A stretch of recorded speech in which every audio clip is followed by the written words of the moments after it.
Bonjour à toutes, bonjour à tous, bienvenue sur Un parfum littéraire.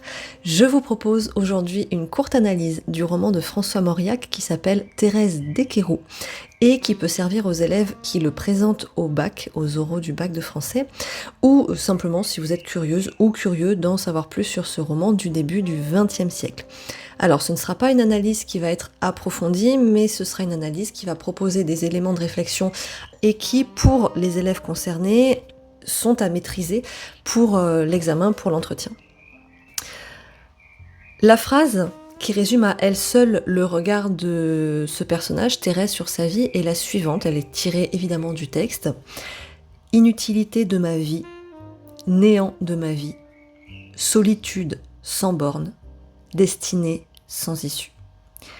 Le ton est donné et il ne sera pas joyeux.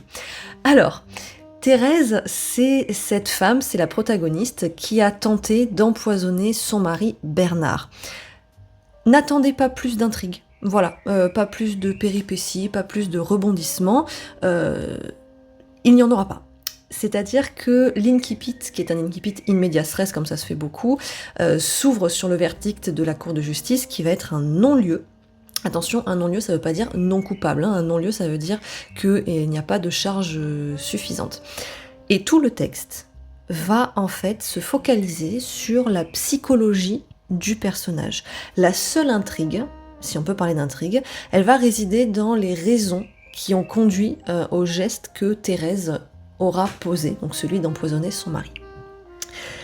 La première remarque qui m'est venue en lisant l'œuvre, c'est que ce n'est vraiment pas un texte qui est adapté à des adolescents qui ont 16 ou 17 ans.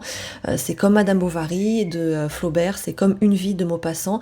C'est à des années-lumière de leurs préoccupations. L'histoire d'une femme du début du XXe siècle en proie à l'ennui, en fait, ça ne peut que le provoquer chez eux, voilà. C'est une lecture qui est très intéressante quand on est adulte, et encore je pense que pas pour tout le monde, mais pour des adolescents, vraiment je trouve que ce n'est pas du tout un choix pertinent. Ceci dit, c'est un texte qui reste intéressant, surtout concernant le personnage de Thérèse, donc quand on s'y plonge, en ayant en tête que voilà, il n'y aura pas d'intrigue et que c'est un roman psychologique finalement, quand on s'y plonge, donc c'est vraiment intéressant, et en ce qui me concerne, j'ai pas du tout eu de difficulté à le finir, je me suis plongée agréablement et ça se lit, alors j'ai pas un rythme de lecture très lent mais très rapide non plus, on va dire un rythme moyen quoi, en 3-4 heures, et 4 heures c'est lu quoi. Alors, je vais diviser cette analyse en différentes parties, bien sûr ce sont des axes qu'on peut remettre en question et qu'on peut discuter, mais ce sont les points qui, moi, à la lecture, m'ont paru saillants et indispensables de maîtriser. D'abord, il y a la question de la temporalité et de la narration. On va suivre, en fait, pendant les 3/4 du livre, le retour de Thérèse chez elle, donc elle était jugée ailleurs que chez elle, et donc elle revient, et il y a du coup une distorsion du temps très importante, puisque, en fait, c'est une seule soirée qui va permettre de nombreuses analepses, donc une analepse c'est un flashback, un retour en arrière, qui vont raconter 20 ans de sa vie, les 20 premières années de sa vie. Donc on la suit depuis le départ de la Cour de justice jusqu'à son arrivée, en passant par différents moyens de transport. Évidemment, les moyens de transport, on peut faire le lien entre le déroulé de son voyage et le déroulé de sa pensée. Et donc, voilà, on a vraiment l'écrasante majorité du livre qui va nous parler de ça, de ses réflexions pendant son retour de voyage. Et dans le dernier quart du livre, on a 6 mois qui se passent. Donc voilà, on a 3/4 du livre pour une soirée et 6 mois en un petit quart à la fin. Donc, on a vraiment le temps qui est comme ça, pas malmené, mais en tout cas distordu, élastique, et il y a ce mélange des temporalités qui est voulu par l'auteur, mais qui peut surprendre, qui va tenir le lecteur qui se demande finalement où ça nous mène tout ça, pourquoi est-ce qu'on passe autant de temps à parler de son passé, pourquoi ensuite ça va très vite, enfin où est-ce qu'on va quoi. Et de la même façon, il y a un mélange de points de vue narratifs, donc c'est un narrateur omniscient, voilà, on a une omniscience dans toute l'œuvre, mais cette omniscience, elle va permettre la narration interne, et du coup, on va pouvoir percevoir par moments les pensées de Thérèse, celles de son mari Bernard, parfois celles de sa tante Clara, qui est sa tante sourde avec qui elle vit. Et donc, les passages d'un point de vue interne au point de vue du narrateur ne sont pas toujours évidents, et je pense que pour une adolescente ou un adolescent qui découvrirait ce livre, bah, ça peut représenter une vraie difficulté de te dire waouh, attends, qui est-ce qui est en train de parler là? Voilà. En plus, même en ayant accès à la conscience de Thérèse, et ben en fait c'est un personnage qui reste mystérieux, parce qu'elle-même en fait elle est perdue, elle est aux prises avec la vie, avec le monde, elle est, pour citer le texte, elle est inadaptée en fait au monde. Et je vais donc parler maintenant un petit peu de ce personnage-là. C'est un personnage qui a été inspiré par 3 femmes dans la vie de François Mauriac, donc 3 femmes réelles. D'abord, il y a eu Madame Cannabis, pour les circonstances d'une femme jugée pour avoir empoisonné son mari. Ensuite, il y avait une paysanne, a priori lesbienne, qui a été mariée à un jeune homme. Et enfin, une amie de la famille de François Mauriac, elle aussi qualifiée de inadaptée.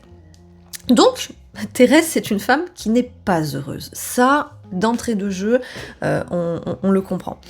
Son absence de bonheur, elle est criante, quoi.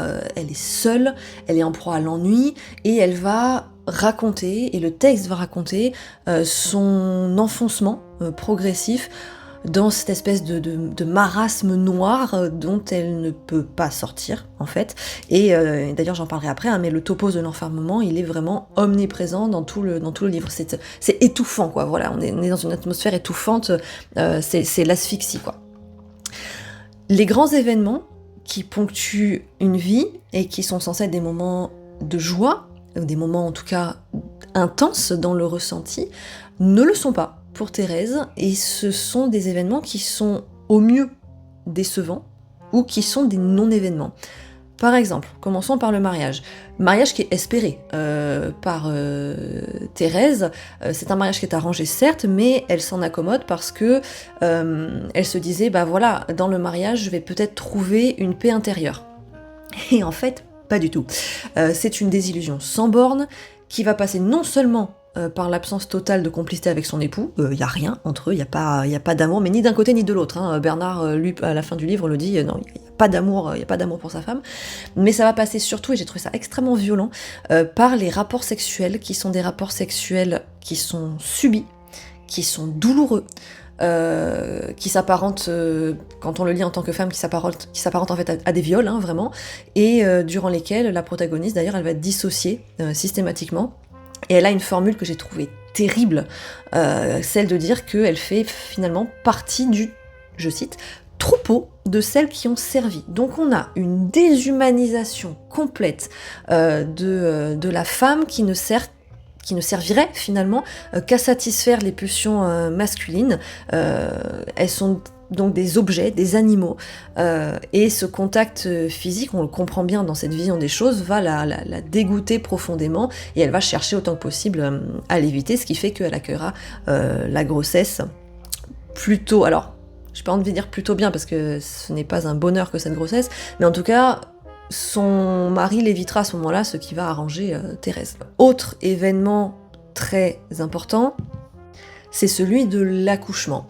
L'accouchement, il la terrifie, elle en parle, elle le dit, mais il l'a expédié en une phrase. Vraiment, il n'y a pas de description. L'important, en fait, c'est la dépression qui va s'accentuer, l'indifférence au monde, l'indifférence à son enfant, un peu finalement comme Madame Bovary, tout perd son sens. Elle ne supporte pas que le bébé Marie lui ressemble, comme si en fait le nourrisson concrétisait une haine qu'elle a d'elle-même. Et comme Emma Bovary, Thérèse, elle va se mettre à fantasmer sur un autre homme, et elle va le faire pendant sa grossesse. Et cet homme, c'est Jean, en lequel elle va percevoir quelqu'un, elle croit percevoir en tout cas quelqu'un qui pourrait la comprendre. Et si c'est lui et pas un autre qui concrétise cet espoir, c'est parce qu'en fait, il a été choisi par son amie Anne. Anne, c'est son amie d'enfance, quelqu'un avec qui elle est très complice, et Thérèse va en fait se révéler jalouse du bonheur qu'elle voit entre Anne et Jean, enfin en tout cas que Anne lui décrit, où elle lui dit qu'elle est folle amoureuse, etc. etc. Mais Thérèse, elle n'a pas le droit à ce bonheur-là, donc il y a une jalousie. Mais il y a aussi sûrement une raison beaucoup plus implicite, qui est que Thérèse, elle a l'air d'aimer Anne, non pas d'un amour amical, mais d'un amour amoureux. Il faut quand même rappeler que François Mauriac était homosexuel, et il n'est donc ni anodin ni surprenant qu'un de ses personnages le soit, d'autant que je vous l'ai dit, une des femmes qui a inspiré Thérèse était elle-même a priori lesbienne et aurait épousé un homme. Voilà, donc le personnage de Jean, d'abord ça va être un rival, et en fait petit à petit elle va le transformer en un double fantasmé d'elle-même, idéalisé, puisque lui est libre, lui il est à Paris, lui il est aimé, et lui il peut s'avérer aimant. Elle va d'ailleurs entretenir une relation plus ou moins ambiguë avec lui avant qu'il ne parte dans la capitale. On en vient donc à l'acte. C'est dans ce contexte-là que je viens de vous décrire que le mari de Bernard, un jour, sans s'en apercevoir, il est inattentif, il va doubler sa dose d'arsenic qui est censé le médicamenter. On est au début du XXe siècle, hein, voilà. Et bien sûr, il va en être malade toute la nuit. Thérèse, elle a vu le fait qu'il a doublé, voire triplé la dose, et elle ne dit rien. Donc, en cela, on peut dire que sa culpabilité, elle repose en fait sur son silence, sur son omission. Et ce geste d'inattention de Bernard va lui donner une idée, et c'est la seule explication qu'on ait pour son geste. Le lendemain de cette nuit vomitive, elle va lui donner volontairement une autre double dose d'arsenic, une seule fois, pour vérifier si c'est bien ça qui l'a rendue malade.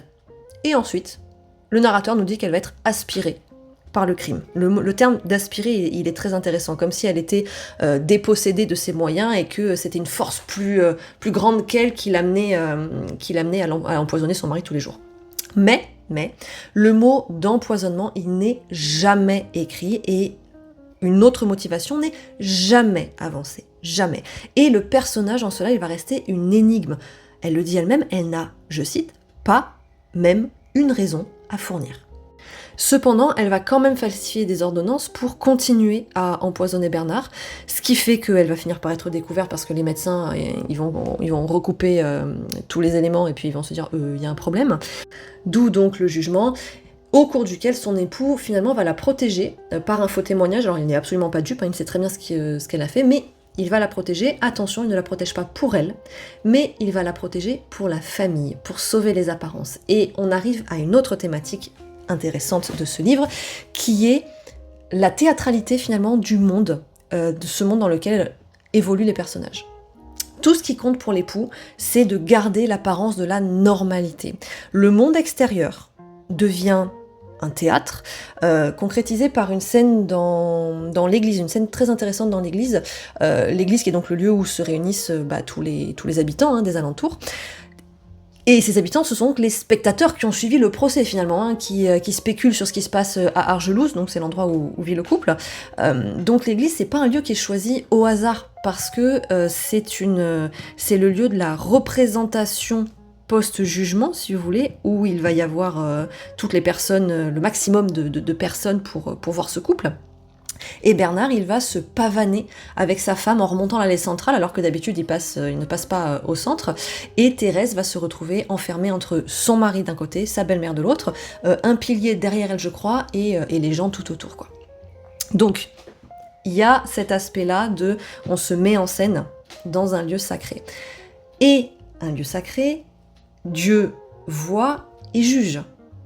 Mais on est face à une protagoniste qui ne croit pas en Dieu. On est face à des habitants qui ne sont chrétiens que par habitude. Et Bernard, il va avoir ces paroles qui sont lourdes de sens. Si elle avait cru en Dieu, point de suspension. Sous-entendant que peut-être rien de cela ne serait arrivé. Mais Dieu a disparu des cœurs des gens. C'est arrivé et il faut donc sauver les apparences sur la scène sociale. Sauf que dans les coulisses, eh bien, c'est un emprisonnement qui va s'accélérer pour isoler Thérèse et pouvoir affirmer aux yeux de ce monde qu'elle est neurasthénique. Donc neurasthénique, c'est à l'époque l'équivalent de, si je dis pas d'ânerie, d'une dépression, quoi. Et on peut dire que Thérèse est effectivement atteinte de dépression, je pense. On en vient donc à parler de l'enfermement et de la condition de la femme dans ce roman. Les deux sont intimement liés, vraiment. Que l'enfermement, donc, il est progressif, il est crescendo et il est d'abord géographique. C'est-à-dire que Thérèse, elle est prisonnière, enfermée dans cette campagne landaise là du sud-ouest, dont elle ne peut pas s'échapper. Pourquoi ? À cause de sa condition féminine. On va le voir juste après, je vais le développer un petit peu. Dès le début de l'œuvre, lorsque le père de Thérèse l'a récupérée après le jugement, il faut savoir que son père, il est sénateur, donc lui, il y a aussi des enjeux, j'en ai pas parlé pour l'aspect théâtral, mais lui, il y a aussi des enjeux politiques qu'on peut lier au monde théâtre qui est important pour les hommes. Bref, donc il la récupère, et il va avoir un énoncé d'une misogynie parfaite. Il va dire que les femmes, elles sont soit hystériques, soit idiotes. Voilà, donc le ton il est donné. La société des hommes n'a aucune considération pour l'autre moitié de la population. Ça se perçoit, ce manque de considération, également par le fait que les femmes, elles ne sont en fait respectées qu'à deux moments, soit quand elles sont des épouses, soit quand elles sont des mères. Et on le voit à travers le personnage de Thérèse et de Anne, avec les mariages arrangés. Si on respecte la femme, c'est parce que il va y avoir un bénéfice à tirer du mariage. Et concernant la maternité, eh bien Bernard, par exemple, il ne va être aux petits soins durant la grossesse, non pas parce qu'il veut prendre soin de sa femme parce qu'il aime, mais uniquement parce qu'elle porte le fruit de ses entrailles. Et là, forcément, c'est le Graal. Donc, il y a les hommes qui ont cette vision très misogyne des femmes, mais les femmes, elles ne sont pas en reste non plus, et elles vont intégrer cette vision, mise à part Thérèse, j'en parle après.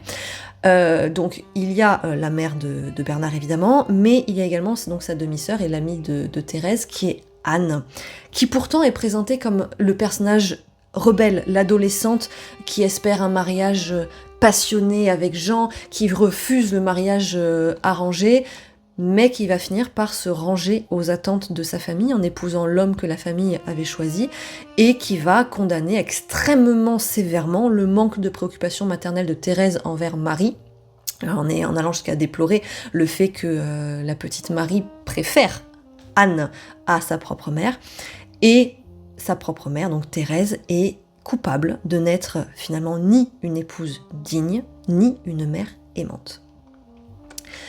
Cette prison géographique donc de Thérèse que j'ai évoquée au départ va se nouer en fait avec l'absence d'indépendance financière. Mauriac, à ce moment-là, il va aborder la condition de la femme très frontalement en écrivant que, je cite, « Sans l'entremise de Bernard, elle ne peut toucher un sou.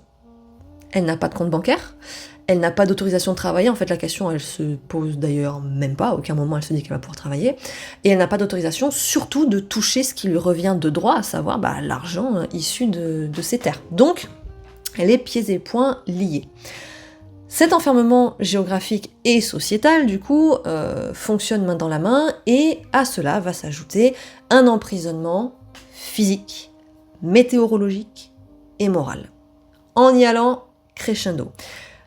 Après le jugement, donc, elle revient chez elle, et elle va être interdite de déambuler dans la maison, de partager des repas, elle est isolée en fait autant que possible, jusqu'à ce qu'elle demeure seule avec la gouvernante, Bernard va partir en la laissant sous la garde de la gouvernante, elle va être interdite de quitter les terres, mais elle a le droit de les explorer.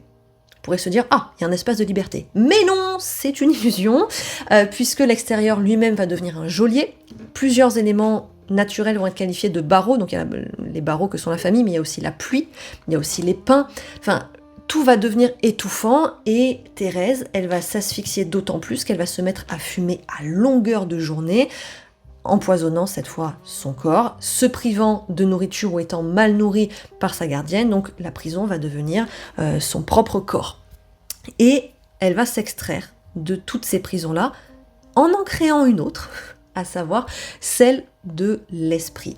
Elle va s'échapper en imagination, mais en fait, par là même, elle va s'enfermer dans un monde de fantasmes, d'une vie parisienne qu'elle va rêver merveilleuse, et ça va aller jusqu'à l'absence de parole, elle ne va plus parler, On peut donc à ce moment-là faire un parallèle avec la tante Clara, qui elle n'entendait pas et du coup se retrouvait aussi hors du monde.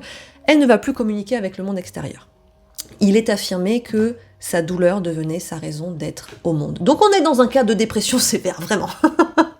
Et du coup, il y a de la place pour personne. Elle déclare en esprit « je m'occupe tout entière ». Oui, forcément. Et plusieurs fois, elle va avoir ce cri silencieux « mais moi !» Voilà, faisant de sa personne le centre du monde, mais aussi une entité dévorante. Très peu joyeux donc. Mais il y a une fin à cet enfer, et la fin de cet enfer de ressassement arrive avec le retour de Bernard, qui va être effrayé par l'ombre qui est devenue sa femme. Il y a une comparaison saisissante avec la séquestrée de Poitiers, donc c'est une histoire que je ne connaissais pas, qui est affreuse, horrible, inhumaine. C'est l'histoire d'une femme qui a été retenue captive par sa propre famille pendant 25 ans, torturée, affamée, on l'a retrouvée, elle était décharnée, enfin, un truc terrible. Et Bernard, à ce moment-là, il a un prise de conscience, et il va chercher à la guérir pour pouvoir l'envoyer à Paris après le mariage d'Anne, parce qu'il faut quand même faire semblant d'être un couple uni et d'apparaître lors des grands événements, hein, on retrouve cette idée de théâtre. Et une fois à Paris, donc il l'amène à Paris, et il va demander à Thérèse quelles sont les raisons finalement qui l'ont poussé à l'empoisonner. La réponse de Thérèse, c'est qu'elle ne voulait pas jouer un personnage. On est à nouveau sur l'idée du théâtre. Quel est ce personnage ? Eh bien, le personnage de la femme aimante, celui de la mère, bref, le personnage qu'on attendait d'elle, que la société landaise attendait d'elle.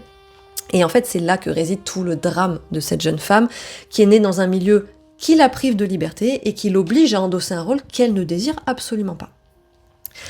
Est-ce que la fin ouvre un espace d'espoir ? Je ne sais pas. Effectivement, elle est seule à Paris avec de l'argent. On peut se demander donc, elle est libre, non ? Mais elle va se jeter dans, je cite, la forêt vivante d'humains qui s'agitent un peu partout dans la capitale, dans l'espoir d'être vivante, de parler, de se lier avec des gens qui eux-mêmes seraient vivants. Mais elle va s'y jeter au hasard. Et donc en s'y jetant au hasard, elle va ouvrir la porte à une autre errance, à une déambulation qui à ce moment-là serait, elle aussi, un enfermement supplémentaire. Le texte, il apporte donc, vous l'avez vu, beaucoup de questionnements, et des questions autour de la notion de héros ou de héroïne, la morale, la monstruosité, la condition féminine. Quel jugement est-ce qu'on peut porter sur l'héroïne et sur son geste ? Est-ce que c'est un monstre ? Est-ce que on a une explication à son geste ? Est-ce que expliquer son geste, c'est le pardonner ? Est-ce que le mal-être profond qui l'agite, est-ce que son autodestruction, on peut considérer que ce sont des punitions ? Est-ce qu'elle est, comme Phèdre, ni tout à fait coupable, ni tout à fait innocente ? Puisqu'il est dit dans le texte qu'il fallait qu'elle fût criminelle ou victime. Alors qu'en penser ? À vous d'y réfléchir, d'émettre un jugement.